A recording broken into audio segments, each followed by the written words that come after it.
ఎవరో తెలుసా? నా బంధువులు, నా కుటుంబం. ఓట్ల కోసం చెప్పడం కాదు, మీరంతా నా కుటుంబం అని.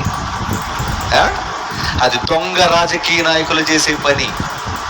నిజమైన రాజకీయ నాయకుడు ప్రజల మనిషి అయిన వాడు ప్రజల దగ్గరకు వెళతాడు, ప్రజలను ముట్టుకుంటాడు, ప్రజలను కౌగలించుకుంటాడు. జగన్మోహన్ రెడ్డి గారిలో చూశారండి అది. నేను వెరీ గుడ్. నువ్వు నాయకుడు, అందరి దగ్గరికి వెళుతున్నావు, అందరినీ కౌగులించుకుంటున్నావు, అందరినీ పట్టుకుంటున్నావు, వెరీ గుడ్. అంతరాని తరగతి లేదన్నమాట. కారణం, నీలో క్రైస్తవ విలువలు ఉన్నాయి. Very good. మీ అమ్మ బైబిల్ నేర్పించింది నీకు, విజయమ్మ. Very good. మరికొంతమంది ఈయన ఎత్తుకున్నాను, పిల్లలు ఎత్తుకున్నానండి, గాల్లో ఎత్తున్నాడు ముద్దు. ఏం పిల్లలు బొగ్గ మీద ఇవ్వచ్చుగా, తప్పేంటి? అంటే నువ్వేదో పెద్ద అగ్రకులానికి చెందిన వాడివి, ఆ పిల్లలు ఏదో అంటరాని పిల్లలు, కానీ ఓట్ల కోసం మాత్రం బిల్డప్ ఇవ్వాలి. అందుకే ఇలా పట్టుకొని ఆహా, ఏ పోజు! మాయా, దుర్మార్గుల మాయా.